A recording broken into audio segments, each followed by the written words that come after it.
Hey everybody, I'm Grandmaster Ben Feingold. This is 5 Minutes with Ben, and I'm Ben. We're going to look at a game that was played in 2020. Magnus Carlsen white, Jeffery Xiong, American Grandmaster is black. This was played in a rapid tournament on the internets in 2020, and they got to this end game. As usual, Magnus is squeezing in an end game, and let's see if he's able to do it. So Jeffery threatening rook takes knight. Magnus played g4 because knife on f5 is good. Jeffery wanted to win the b pawn, so he checked first and then played rook a2 so he can capture the pawn with check. Rook h8 check. White wants to play h7.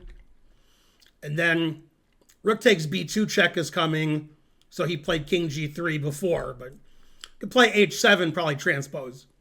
Rook takes b2, h7. Okay, now Jeffery tried to give perpetual check by checking on b3, and if the king just stays on the first 3 rows, we just keep checking him. If the king moves away from the h file, like tries to get to e4, then the rook can go behind the pawn. Black has a passed pawn. Black should be doing okay. So based on all of that, white played king h4.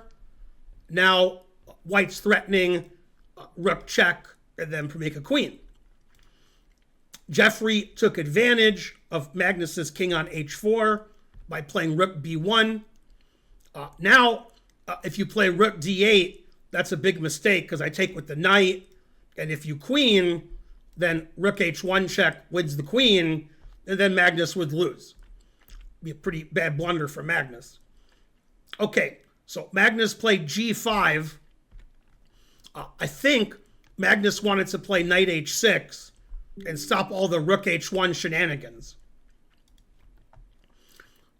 b3, black has a passed pawn too. Now Magnus played knight g3, stopping rook h1 check.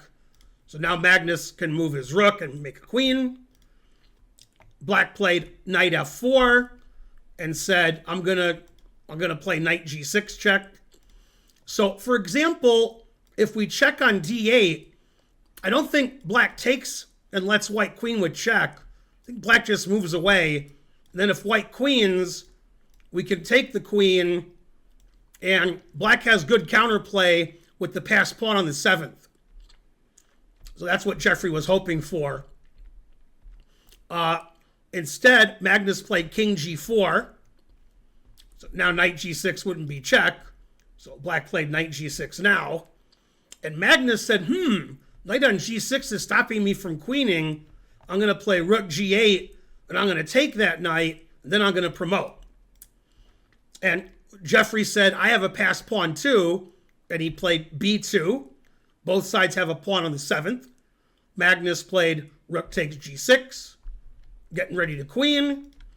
And Jeffery said, rook h1, I'm going to take your pawn, and I'm going to queen myself.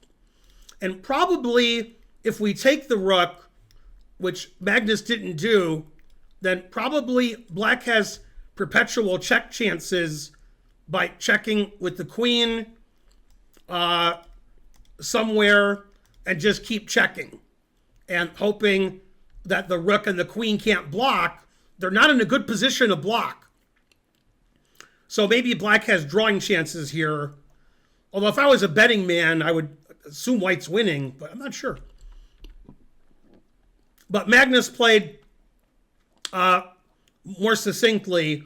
Instead of taking the rook, Magnus played rook b6. Okay, so both sides have a pawn on the 7th. Both sides' rooks are stopping the pawn. The difference is white's up a knight, and white's threatening knight takes rook, and rook takes b2. So I guess the best black could do is rook takes h7, rook takes b2. White's just a piece up for nothing. So after rook b6, Magnus won this very tactical ending. Jeffery Xiong resigned. Very complex, especially for a rapid game. I'm assuming both players were in really bad time trouble because last move of the game was move 59. So very nice win by Magnus, figuring out the complications. Better luck next time for Jeffery. I'm Grandmaster Ben Feingold. Hope you enjoyed this 5 minutes with Ben. Please like and subscribe and leave a comment, and I'll see you guys next time. Bye.